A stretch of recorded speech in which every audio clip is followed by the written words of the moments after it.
Tenemos otra definición muy parecida a la ya dicha. La saliva es una secreción proveniente de las glándulas salivales y en ella se extiende por todas las regiones de la boca, excepto la encía, parte de la encía y la zona anterior del paladar.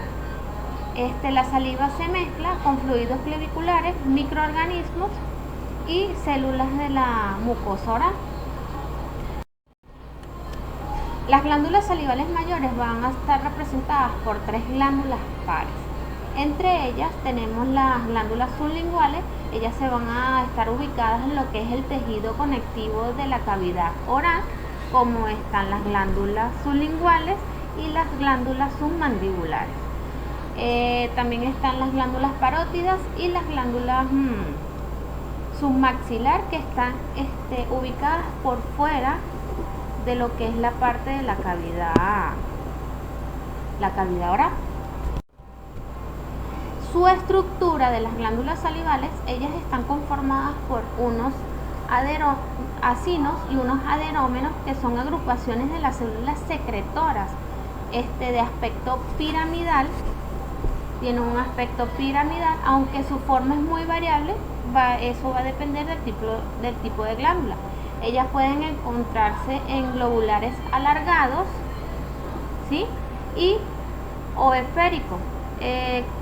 La función de ellos es que cada uno es verter la secreción por la cara apical a la luz central del acino, ¿ok?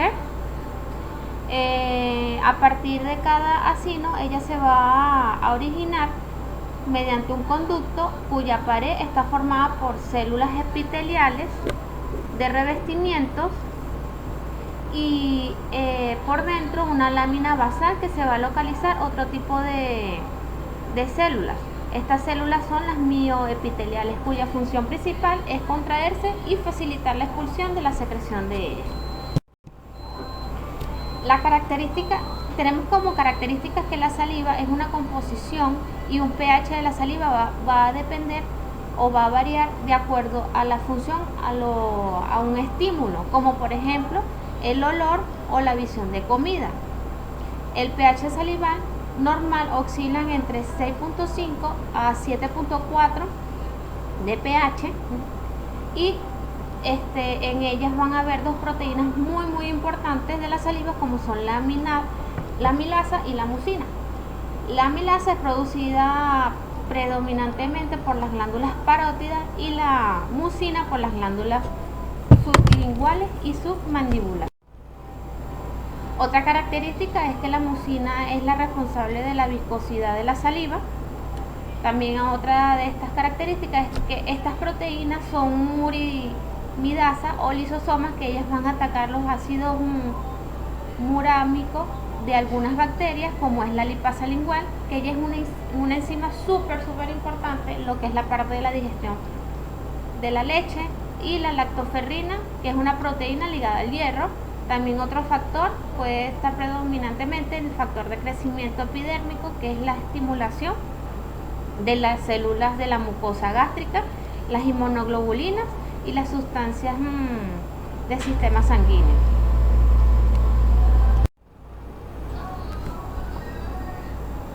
Los componentes de la saliva, tenemos que el agua va a representar más de un 99%. Ella va a permitir que se disuelva y se puedan percibir su sabor a través del sentido y el gusto, y así anulando los alimentos que no se disuelven correctamente. Otro componente es el cloruro. Los iones de cloruro lo que van a es activar la amilasa salival. También el componente de la saliva está compuesta por bicarbonato. Ellos van a neutralizar el pH de los alimentos ácidos y corrosión bacteriana. El moco, ella contiene mucina, glicoproteínas. Fundamentalmente la saliva va a producir una viscosidad necesaria y su función es lubricar de forma de bolo alimenticio, que facilita la deglución a lo largo del tubo digestivo sin dañarlo.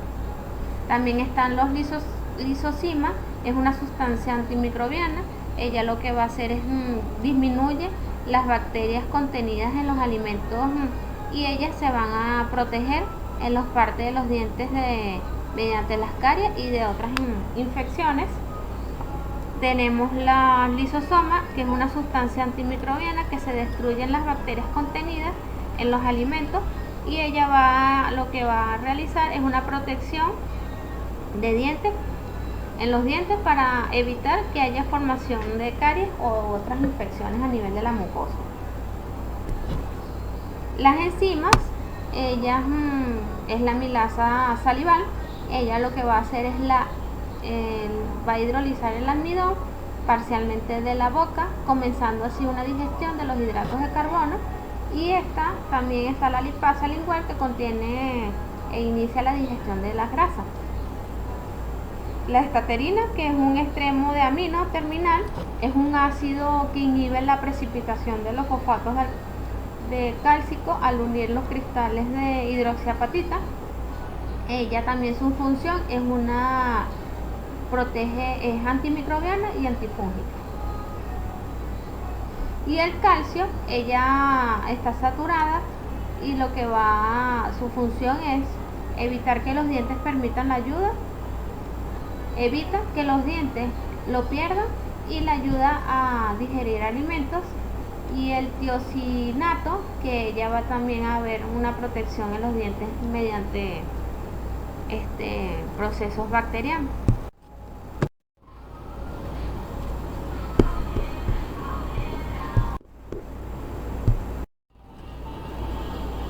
Tenemos que tener en cuenta que la saliva tiene dos funciones para que pueda crear un estímulo. Una de ellas es la saliva estimulada, que es aquella que se obtiene al excitar o inducir con mecanismos externos la secreción de las glándulas salivales. Estos estímulos pueden ser la masticación a través del gusto. En este caso, la glándula parótida va a tomar lo que es el mando o es una de las más importantes, ya que hace un mayor aporte de fluido salival, el cual es un 50% o hasta más. El flujo salival estimulado tiene como función o como su característica que es producida por gran parte de la glándula parótida.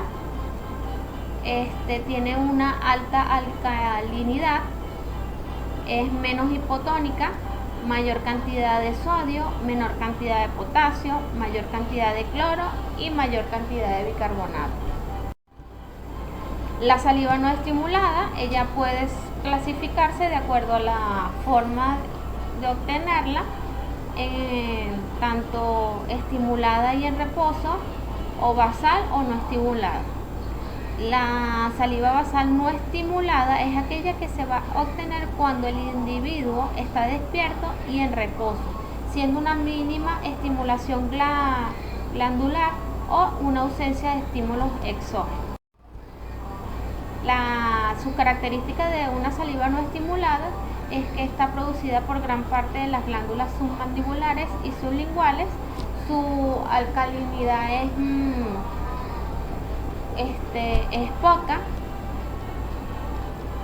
es hipotónica, tiene menos cantidad de sodio, mayor cantidad de potasio, menor cantidad de cloro y menor cantidad de bicarbonato.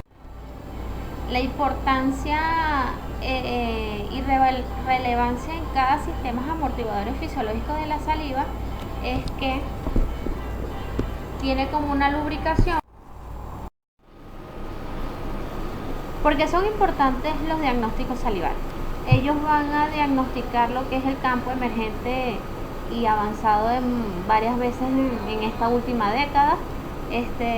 Se dicen que varios investigadores han descubierto que este proceso de diagnóstico vamos a determinar y a diagnosticar tanto enfermedades sistémicas y bucales mediante un análisis de la saliva. Esto puede ayudar y a brindar muchas oportunidades en cuanto a una intervención temprana en ciertas afecciones que está incluida a nivel odontológico la enfermedad periodontal. El diagnóstico de la saliva es súper esencial porque juega un papel vital en la detección y la prevención de una amplia gama de enfermedades, ya sean orales y en el sistema sin ser invasivo, lo cual hace mucho más fácil para el paciente. Estos métodos para determinar lo que es la capacidad amortiguadora de la saliva tenemos como el test de la saliva o de la secreción salival. Este test es utilizado para la velocidad del flujo salival. Ella puede determinar tanto la saliva estimulada o como la saliva no estimulada y pueden ser complemento a un examen clínico. Se recomienda que este examen sea realizado por lo menos en una hora después de que la persona haya comido o ya sea tenga hábitos de fumar o tenga ciertas patologías que estén medicados.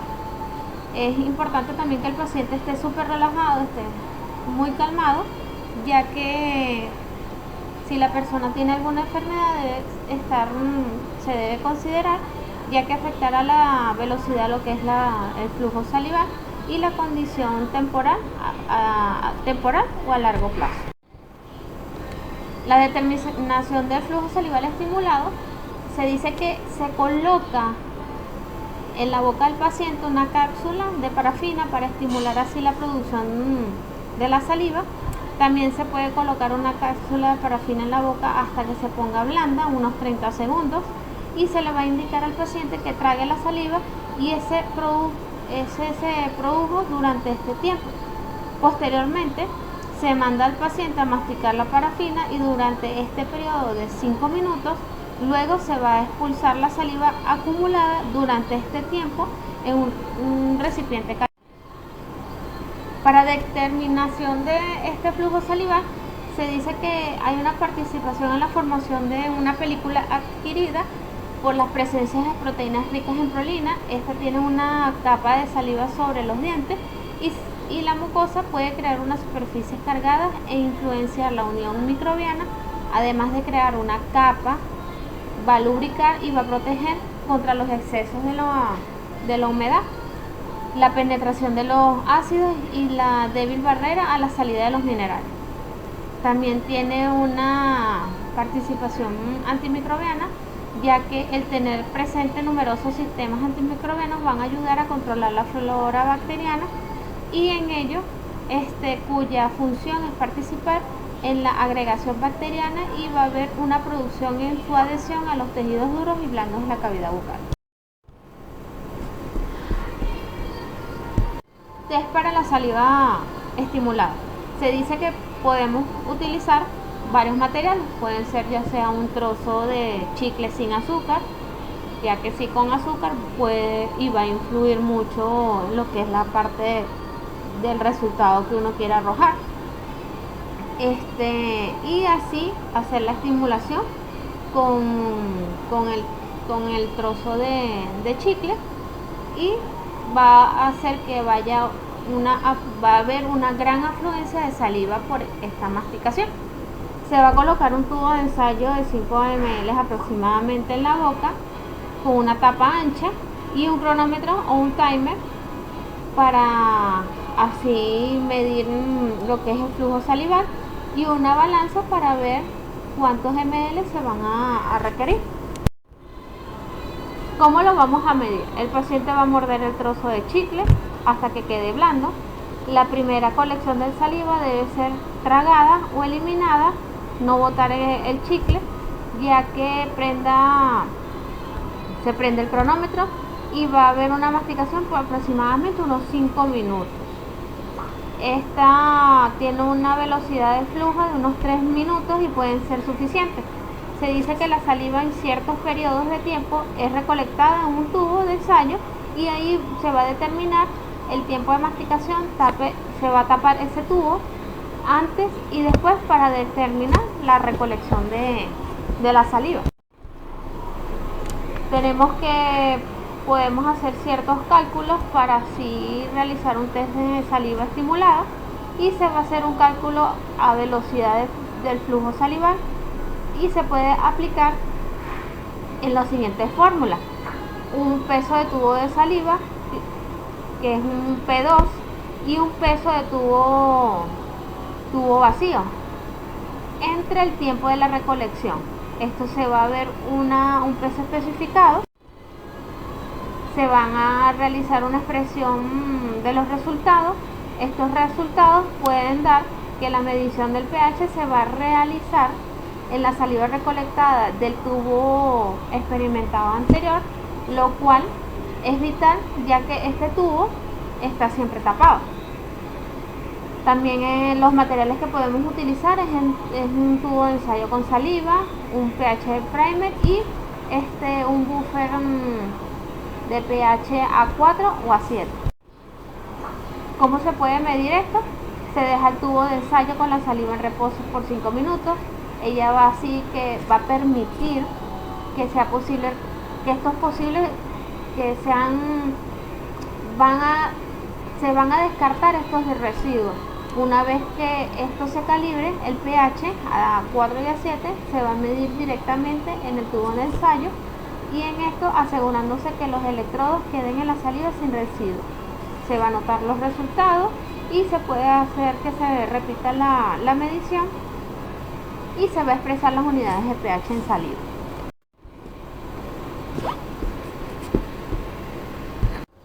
¿Qué es la capacidad buffer? También es la saliva que tiene capacidad buffer, es la que va a permitir y a neutralizar ácidos en base de boca.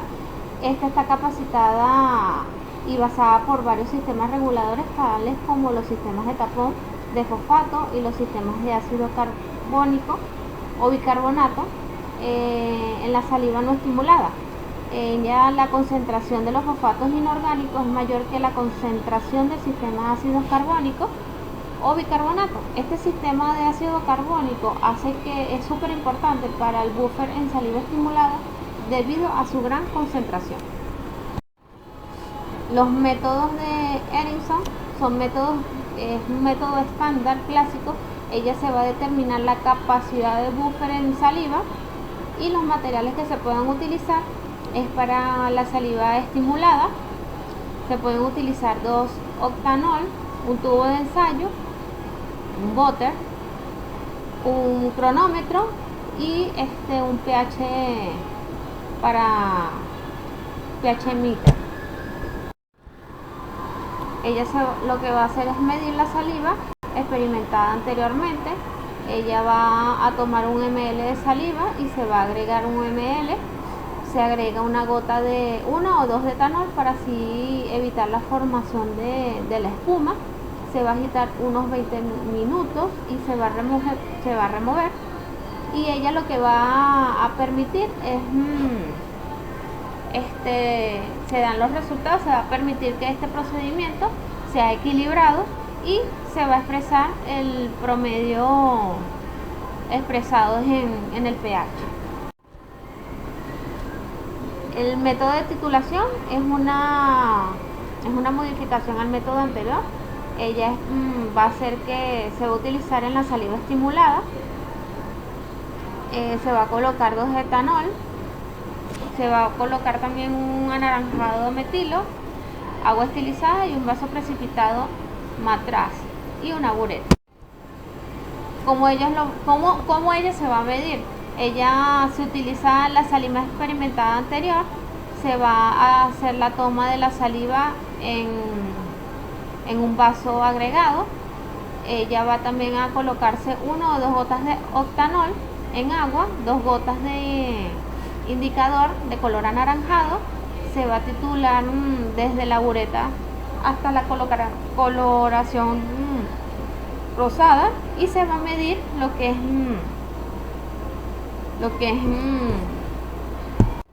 el procedimiento.